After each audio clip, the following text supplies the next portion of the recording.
U.S. and its allies to trip into more blunders, and that means creating nonstop, perpetual war in the Middle East. Well, I'm going to make this interesting and disagree with everyone. Okay. I do not accept the premise, which probably isn't too much of a surprise, but nonetheless, I reject the premise that the whole point of the so-called war on terror or investing in the Mujahideen was to somehow fight terrorism or to make a better world. I would argue that if you really want to know what's happening with Middle Eastern policy, then you must read Oded Yanan's A Strategy for Israel in the 1980s. Now, in that document, which is pretty much being played out to a T right now and has been for many years, there were serious objectives for Israel. And Israel's main objectives were to expand and grow in line with the Greater Israel Project. And in order for it to do that, there would need to be an excuse to justify the expansion of Israel. And in order to do that, we would have to sow the seeds of sectarian hatred and violence in the region. The #1 target of this plan was Iraq. We've achieved that. That's not a failure. That's actually a success. Iraq is a failed state largely. It is an absolute basket case. Sectarian hatred is absolutely insane. We see the beheadings and all of this madness, and we think it's a disaster. No, it's not at all. In fact, it's all part of the plan to break up Iraq into 3 different states. When we look at Syria, we also find that the goal is once again the same thing: sow the seeds of sectarian hatred and basically turn that nation into a basket case. This is happening according to plan as well. Now, ISIS, funny enough, could stand for the Israeli Secret Intelligence Service. Many people are seeing the very big benefits to the state of Israel, the so-called Jewish state of Israel, by the breakup and the balkanization of the surrounding states. So actually, if you believe what's being told to you, and I just don't know why anyone would believe anything that comes out of the mouth of virtually any Western leader, whether it be Obama or Bush or any of the rest of them, all of these people are nothing but patent liars, and everything they say is pretty much the opposite of the truth. So I don't accept virtually anything they say. Okay, good. Violence. Barack Obama did not bite at the opportunity to get involved in Syria a year ago. In fact, at the time when he was ready to start bombing Assad, just about 13 months ago, and he backed off as soon as the first excuse came to mind. We've been supporting ISIS. There is absolute continuity between the policies of Iraq and breaking it up and breaking up Syria as well. It is beyond naive to suggest that the U.S. doesn't have its fingerprints all over ISIS. In fact, tell me this: why has ISIS never once, or al-Nusra Front or Al-Qaeda, not once have they attacked Israel? In fact, ISIS militants are getting medical attention in the Golan Heights and in Israel itself. What does that tell you?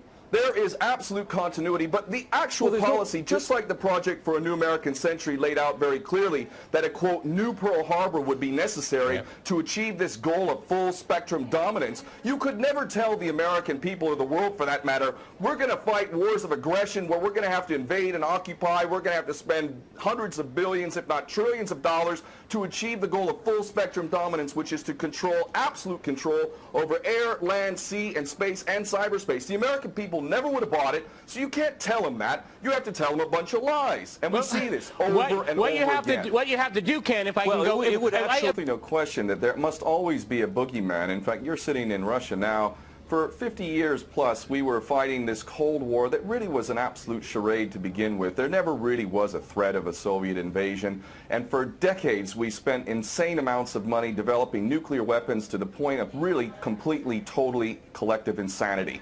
And here we sit today in a world that threatens a third world war with a policy that is clearly intended to totally destroy Syria. Let's see what happens. If we take Bashar al-Assad out of the equation in Syria, does anybody with half a brain not understand that that vacuum that's going to be created is going to be a vacuum filled by the most powerful interests there? And who is that right now? Well, that would be our best friends and allies, these little Frankenstein monsters that we create, whether it's Al-Qaeda or Al-Nusra Front or the latest ISIS monster that we've created. Those are the ones that are going to fill that vacuum, and that fits perfectly in line with Oded Yanan's A Strategy for Israel in the 1980s. And if these other two gentlemen haven't read that document, I seriously suggest you do. Another thing that's really worthy of pointing out is the so-called Islamic State is anything but Islamic. And yes, there is a war on Islam. Islam is very understood by many Muslims around the world to be absolutely 100% forbidden for you to forcibly convert somebody to Islam or kill them. This is totally untrue. Back in the medieval times, when there was Muslim empires, it was an absolute understanding and policy amongst the Muslims who were in charge at that time that those who practiced whatever religion were allowed to continue practicing that religion, and they were not even forced to pay taxes into the Muslim empire itself. However, if people wanted to practice that religion, they would not be able to derive the benefits of the tax system and so on and so forth. The bottom line is no Muslim in their right mind would justify going in and literally executing men, women, and children simply because they don't convert to your religion. These people are not Islamic. They are creations of the monster, which is the empire of the United States and all its cohorts in Israel and England in particular. And this monster is purposely created to justify the continuing insanity of the never-ending war policy, which is really the core of America. And that is exactly why I renounced my U.S. citizenship. This madness cannot be considered anything but the major threat to the world. Okay, Peter, in New York, one of the things we've seen...